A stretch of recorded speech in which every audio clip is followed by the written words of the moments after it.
Ars Porcina of Coliseum, by the 9 gods he swore, that the great house of Tarquin would suffer wrong no more.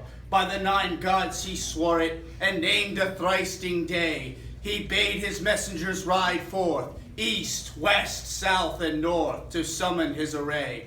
East, west, south, and north the messengers rode fast. Every tower, town, and cottage heard the trumpet blast. Shame on the false Etruscan who lingers in his home when Porcina of Coliseum marches forth for Rome.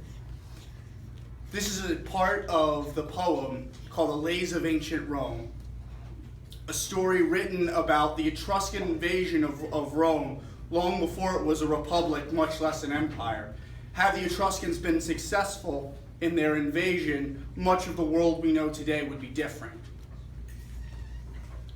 In my grandfather's generation in Philadelphia, if you could memorize the entire speech, which is 10 pages long, you're given the day off from school. My grandfather wasn't a garrulous man,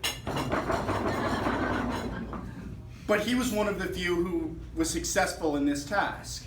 And because he had the whole thing memorized, he passed parts of it down to his children, who passed parts of it down to their children. And it's become sort of a family tradition.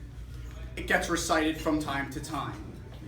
When my father was young, my grandfather would give him a quarter if he could recite the speech of Horatio, which goes, "And out spoke brave Horatio, captain of the gate, to every man upon this earth death cometh, sooner or late. And how can a man die better than facing fearful odds for the ashes of his father and the temple of his God?" Now, as time went on, inflation happened, and I got $5 for reciting the poem. But I had a little bit more that I had to memorize. And out spoke Spiritus Laterus, Aramean proud was he, I will stand by thy right hand and hold the gate with thee. And out spoke strong Barattini, of Titan blood was he, I will abide by thy left side and keep the gate with thee. For some reason that little bit got me an extra $4.75. I haven't recited that poem since I was 7 years old. Is when I first learned it. Until my wedding day. And we were all getting ready. There was a hustle and bustle. And my uncle, who's laying on the couch half asleep, spontaneously breaks out into the speech of Horatio.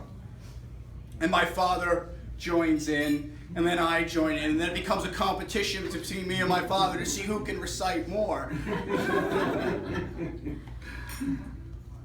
And the day went on. Everyone got a good laugh. My brother, who couldn't remember any of it, is standing there wide-eyed. Day goes on. After the reception, we're in downtown Center City, Philadelphia, at the Ben Franklin Institute. The museum sits at the top of a series of marble steps. My brother's at the bottom, and he screams, "Mike, do Horatio!" And I had a little bit to drink. I'm standing at the top of the marble steps. There's people everywhere. And I start from the beginning of what I know, which is what I began the speech with, and go to the end. And there was probably 36 people seeing a tuxedo-clad man regale them of the tales of ancient Rome. It was a fun night. Thank you for your time.